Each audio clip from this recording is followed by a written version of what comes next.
সেটা হচ্ছে, হ্যাঁ, বিশ্ববিদ্যালয় হচ্ছে আমাদের একটা উন্মুক্ত জায়গা। এখানে কিন্তু শুধু পড়াশোনা করলেই হবে না। আমাদের স্যারেরা এখন রিসেন্টলি যেটা দেখেছে, আমাদের ছাত্ররা পড়াশোনাটা বাদে মাশাআল্লাহ আর বাকি সবকিছু পারে।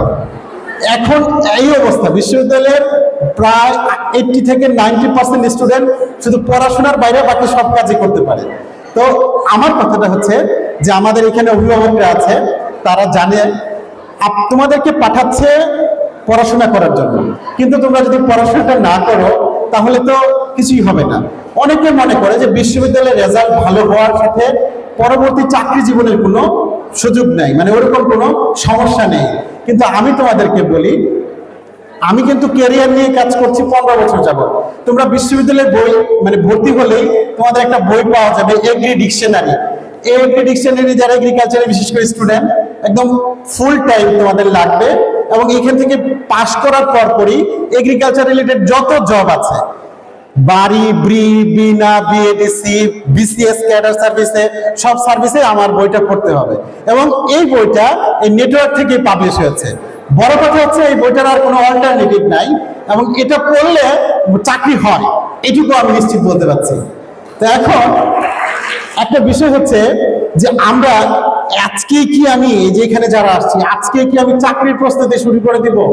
নিশ্চয় না। আমরা তাহলে আজকে থেকে কিভাবে আগাবো, বা আমরা বিশ্ববিদ্যালয়ে ভর্তি হলে কিভাবে আগাবো, সেটা নিয়ে তোমাদের সাথে একটু কথা বলবো। সেটা হচ্ছে আমরা সবসময় নিজেদেরকে আপডেট রাখবো। আপডেট কিভাবে রাখবো? আমাদের এখানে সামনের সারিতে যারা আছে, এই যে আপু, হলুদ ড্রেস পরা আপু মোবাইল টিপছে, আমি জানি আমার বক্তব্য তার ভালো লাগছে না। আচ্ছা আপু, তুমি তোমার শরীরে মানে তোমার যে ড্রেসটা কালার, এই ড্রেসের কালারের সাথে আমি ম্যাচ করে যদি এখন একটা প্রশ্ন করি, সেটা হচ্ছে আজকে বাজারে সয়াবিন তেলের দাম কত টাকা লিটার? বাংলাদেশের একজন নাগরিক হিসেবে তুমি যদি একটা সিভিল সার্ভেন্ট হতে যাও, তুমি যদি একটা সরকারি কর্মকর্তা হতে চাও, নিজেকে সবসময় আপডেটেড রাখতে হবে।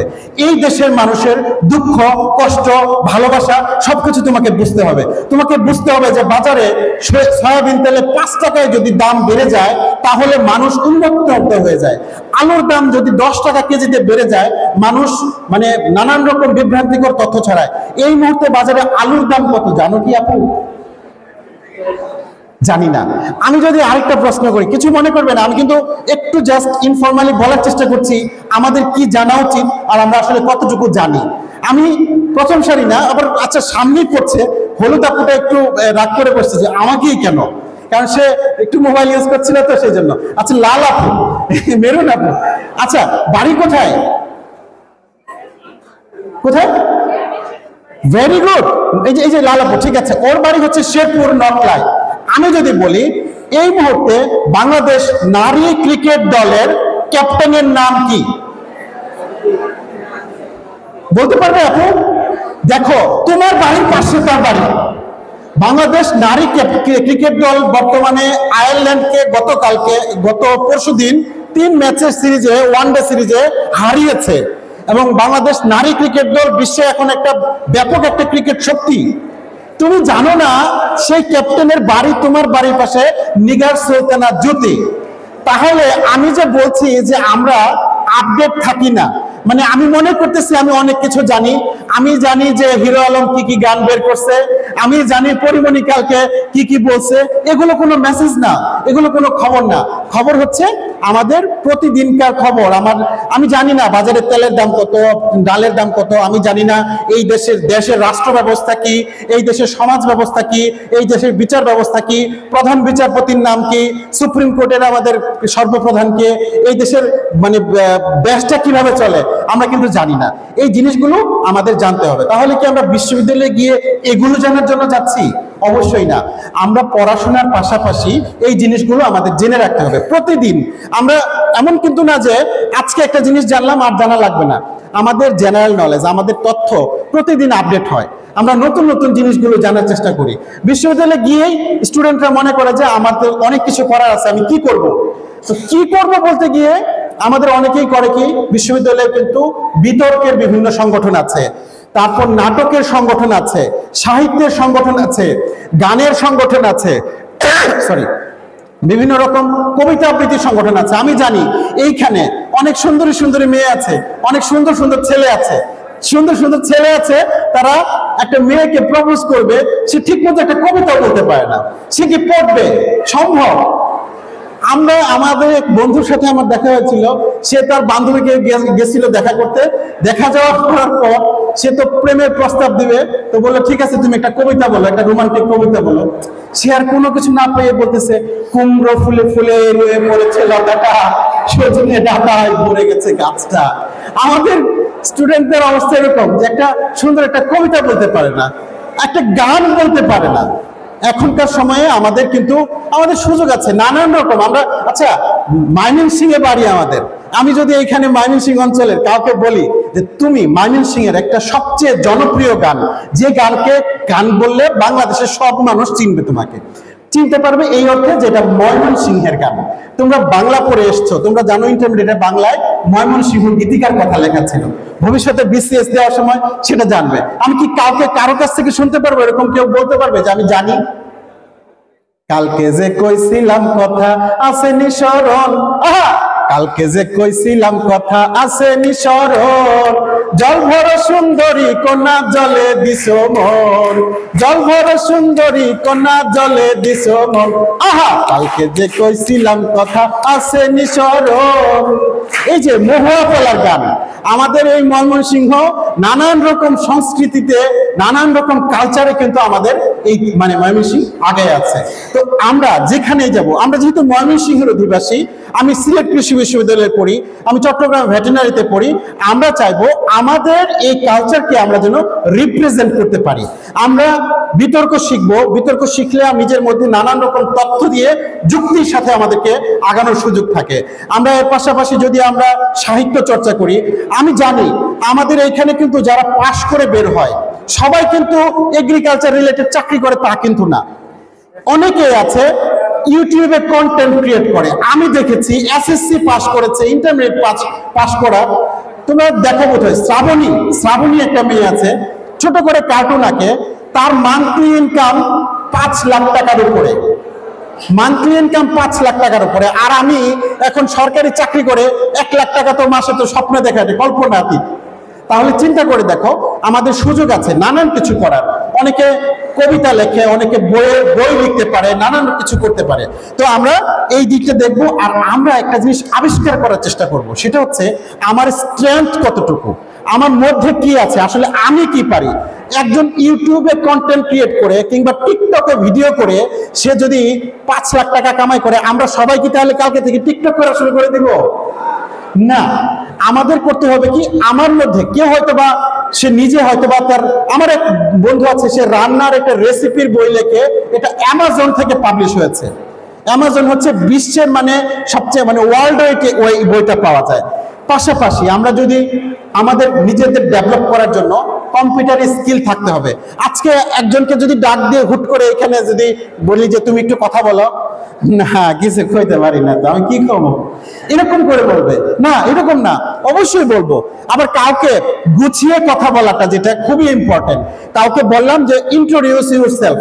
আমাদের বিসিএস আমি বিসিএস এর অনেক ভাইবা প্রার্থীকে জিজ্ঞেস করেছি ইন্ট্রোডিউস ইউরসেলফ, সে অনেক তথ্য বলেছে, 3 মিনিট কথা বলেছে, সে তার বাবা মার কথা বলেনি। অথবা অনেকেই অনেক কথা বলেছে, সে মনে করেছে যে মানে তার স্কুলের কথা বা রেজাল্টের কথা বলেনি, অথবা তার কি ভালো লাগে। বিসিএস বা যে কোনো চাকরি পরীক্ষায় যখন প্রথম প্রশ্ন করা হয় যে তোমার পরিচয় দাও, ওইখানে যদি তুমি বলতে বলতে এক পর্যায়ে গিয়ে বলে ফেলো আমি খুব ভালো কবিতা লিখি বা আমি খুব বই পড়ি, তখন কিন্তু তোমার পরের প্রশ্নটাই হবে যে ঠিক আছে তাহলে তুমি কি ধরনের বই পড়ো। তার মানে কিন্তু প্রশ্নকর্তাকে তুমি তোমার দিকে টেনে নিলে, তখন আর প্রশ্ন করা বা যে কোনো ভাইবা তখন তোমার মতো করে ইজি হয়ে যাবে। আমাদের এগ্রিকালচারে যারা পড়ছে তোমাদের জন্য একটু বলি, অনেকেই মনে করে আমার জীবনটাতে গেল 2 বছর কোনো রকম ইয়ে করলাম, চান্স টার্গেট ছিল বুয়েটে পাবো চান্স কিংবা ঢাকা বিশ্ববিদ্যালয়ে চান্স পাবো, এগ্রিকালচার ইউনিভার্সিটি। আমি দেখেছি বাংলাদেশে, আমাদের বাংলাদেশ কৃষি বিশ্ববিদ্যালয়ে যারা আগে খুব ভালো, যেমন দেখা গেল নটরডেম থেকে আসছে কিংবা ক্যাডেট থেকে আসছে, খুব ভালো স্টুডেন্ট ছিল, এই মনমরা এই মানে মনের মধ্যে যে চিন্তা ইনফেরিয়রিটি ক্রাইসিস, এই কারণে তারা পরবর্তীতে রেজাল্ট খুব খারাপ করে। এটা একেবারে বাস্তব সত্য। আবার যারা খুব গ্রামে জীবনেও চিন্তা করে না এগ্রিকালচার ইউনিভার্সিটির মতো এত বড় একটা ইউনিভার্সিটিতে তারা চান্স পাবে, ওইটা যাদের মাথায় থাকে সবসময় চিন্তা করে না আমি তো আল্লাহর মতো অনেক ভালো একটা জায়গায় চান্স পেয়েছি, অথবা আমাকে ভালো করতে হবে, এই সুযোগটা কাজে লাগাতে গিয়ে তারা দেখা যায় সবচেয়ে রেজাল্ট ভালো করে। আমি তাদের মধ্যে ছিলাম। মানে আমি খুবই দরিদ্র, আমি এমন একটা স্কুল থেকে পাশ করে এসেছি যে স্কুলে আমি এসএসসি যেবার পাশ করি ওই স্কুলে আল্লাহর রহমতে আর কেউ এসএসসি পাশ করে নাই, আমি একাই একমাত্র পাশ করে এসেছিলাম। তো সেরকম একটা ছোট একটা স্কুল থেকে পাশ করে এসে বাংলাদেশ কৃষি বিশ্ববিদ্যালয় থেকে বের হয়ে এখন বিসিএস ক্যাডার সার্ভিসে চাকরি করছি। এখন আরেকটা কথা, একটু আগে যে বললাম ওই যে ওই ছেলে মেয়েটা সে ভুলে গেল বিসিএস এর ভাইবা যখন ইন্ট্রোডিউস ইউরসেলফে বাবা মার কথা জিজ্ঞেস করতে। আমাদের ইউনিভার্সিটিতে আমি দেখেছি অনেক স্টুডেন্টরাই পড়াশোনা করতে গিয়ে তারা আস্তে আস্তে আস্তে আস্তে ফ্যামিলি থেকে ডিটাচড হয়ে যায়, মনে করে আর বাবা মার দরকার নাই। দেখি সেদিন দেখি প্রেম করতেছে রাস্তার মধ্যে, বলতেছে একজন আরেকজনকে বলতেছে তুমি আর আমি আর কেউ নাই, এমন একটা যদি পৃথিবী হয়। কি টার্গেট, এখন থেকে টার্গেট তুমি আর আমি আর কেউ নাই। তাহলে কি আমাদের অভিভাবকরা আমাদেরকে তারা বড় করছে, তাদের নানান রকম স্বপ্ন আমরা একটা বড় হব। আমি দেখেছি বিশ্ববিদ্যালয়ে আমাদেরকে সব টার্গেট করে বাবা মা পাঠায়। অনেক ছেলেরা অনেক এখন মেয়েরাও নেশায় আসক্ত হয়। অনেক ছেলেরা মানে মনে করে যে সিগারেট খাওয়াটা, ধূমপান করাটা, ইভেন গাঁজা খাওয়াটা এটাকে অনেকে স্যার স্মার্টনেসের অংশ তারা মনে করে। আমি দয়া করে অনুরোধ করব এই আজকে থেকে কালকে গিয়ে সারাদিন যারা দেখি গান গায়, মাথার ভেতরে গাঁজা ঘুরে, গাঁজার ভেতরে মাথা, গাঁজার ভেতরে মাথা ঘুরে, তামাক বৃক্ষের পাতা নষ্ট করে মন, নেশা কেটে গেলে তুমিও কেটে যাবে, নেশা কেটে গেলে তুমিও কেটে যাবে। নেশা কেটে গেলে কিন্তু আর থাকবে না, কেউ থাকবে না, বাবা মাও পাশে থাকবে না, ভাই বোন প্রেমিকা কেউ পাশে থাকবে না। যাই হোক, আমি একটু বলবো তোমরা সুন্দর করে পড়াশোনা করো, তোমাদের অনেক সুযোগ আছে। আমরা চাইবো আমাদের নিজেদের ছোট ছোট কাজগুলোকে আমরা যেন বড় করতে পারি। প্রতিদিন পেপার পড়তে হবে, প্রতিদিন পেপার পড়তে হবে, পেপারের ডেইলি আপডেটগুলো পাওয়া যায়, টিভির খবরগুলো দেখতে হবে। পেপারে কিন্তু নানান রকম তথ্য থাকে। আজকে আমি দেখলাম কাঁচামরিচ খেয়ে বিশ্ব রেকর্ড করেছে একজন। এই ধরনের তথ্য পড়ে লাভ নাই, আমাদের যেটা দরকার সেটা যেন আমরা পড়ি, আর সমসাময়িক বিশ্বে কি হচ্ছে এটা একটু খোঁজ খবর রাখতে হবে, তাহলেই হবে। আর অনেকে আছে এখান থেকে পড়াশোনা শেষ করে বিদেশ যাওয়ার চিন্তা করবে, তাদের জন্য অনেক কথাবার্তা আছে আমাদের নেটওয়ার্ক থেকে। আমরা ভবিষ্যতে ক্যারিয়ার ওরিয়েন্টেড এই সাপোর্টগুলো দেবো। কেউ যদি বিদেশে যেতে চায়, স্কলারশিপ নিয়ে বিদেশে যেতে চায়, ফুল ফান্ডেড, কোনো খরচ হবে না, একদম বিনা পয়সায় বিদেশে গিয়ে সেখান থেকে আরো পড়াশোনার পাশাপাশি টাকা পাঠাইতে পারবে। সেই কাজগুলো যদি তারা করতে চায়, যা যা লাগে সেগুলো আমরা আপনাদেরকে দিতে পারবো। তো যাই হোক, আমরা গান শিখবো, কবিতা শিখবো, আমরা দু একটা কথা বলা শিখবো, উপস্থাপনা করব। এখানে কি কবিতা কেউ বলতে পারে? একটু আগে জিজ্ঞেস করছিল যে একটা কবিতা আবৃত্তির জন্য কাউকে, আমি কি ডাকবো কাউকে? কেউ কি আছে? নাই? পূজারি দুয়ার খোলো, ক্ষুধার ঠাকুর দাঁড়ে দুয়ারে, পূজার সময় হলো। স্বপন দেখিয়া আকুল পূজারি খুলিল ভজনালয়, দেবতার বরে আজ রাজা টাজা হয়ে যাবে নিশ্চয়। জীর্ণ বস্ত্র, শীর্ণ গাত্র, ক্ষুধায় কণ্ঠ ক্ষীণ, ডাকিল পান্থ দ্বার খোলো বাবা, খাইনি তো 7 দিন। একটু কবিতা বলতে পারলে তো আপনি আপনার অনেক কিছু করতে পারবেন। এই যে আজকে বাংলাদেশে আমাদের নানান রকম ধর্মান্ধতা, আমাদের দেখেন এই মুহূর্তে বাংলাদেশের সবচেয়ে বড় ক্রাইসিস কি? বড় ক্রাইসিস হচ্ছে আমরা একজন আরেকজনের প্রতি সহনশীল না। আমাদেরকে সহনশীল হতে হবে। আমাদের মাননীয় প্রধান উপদেষ্টা, আমাদের বাংলাদেশের সকল রাজনৈতিক নেতৃবৃন্দ সেদিন কিন্তু একমত হয়েছে, জাতি ধর্ম বর্ণ নির্বিশেষে আমরা যেন সবাই একসাথে হতে পারি এবং একসাথে হয়ে যেন আমরা চলতে পারি, সেই ব্যাপারটা খেয়াল রাখবেন। আমরা চিন্তা করব আমরা বড় কিছু হব, এই ব্যাপারটা যেন মাথায় থাকে। বড় কিছু হতে গেলে আপনাকে অবশ্যই ছাড় দিতে হবে। এবং একটা কথা বলি, যারা শুধুমাত্র হাত দিয়ে কাজ করে তারা হচ্ছে লেবার। যারা শুধুমাত্র হাত দিয়ে কাজ করে তারা হচ্ছে লেবার। যারা হাত আর মাথা কাজ করে তারা হচ্ছে কর্মী, এমপ্লয়ি। আর যারা তাদের ব্রেন, সোল, সোল মানে হচ্ছে আত্মা, এবং কর্ম, তিনটাকে একসাথে করে তারা হচ্ছে ক্রিয়েটর। আমরা ক্রিয়েট করব, আমরা নতুন কিছু করব। আমরা যদি নতুন কিছু করতে পারি তাহলেই আমাদের দেশ এগিয়ে যাবে। সব সময় মাথায় রাখবো যেন আমরা আমাদের এই দেশটাকে এগিয়ে রাখতে পারি। সবাই মিলে লাস্টলি একটা গানের 2 লাইন আমরা গাই। ধন ধান্য পুষ্প ভরা আমাদের এই বসুন্ধরা, তাহার মাঝে আছে দেশ এক, সকল দেশের সেরা। ও সে স্বপ্ন দিয়ে তৈরি সে যে স্মৃতি দিয়ে ঘেরা। সবাই এমন দেশটি কোথাও খোঁজে পাবে না কো তুমি, সকল দেশের রানী সেজে আমার জন্মভূমি, সেজে আমার জন্মভূমি, সেজে আমার জন্মভূমি। ধন্যবাদ।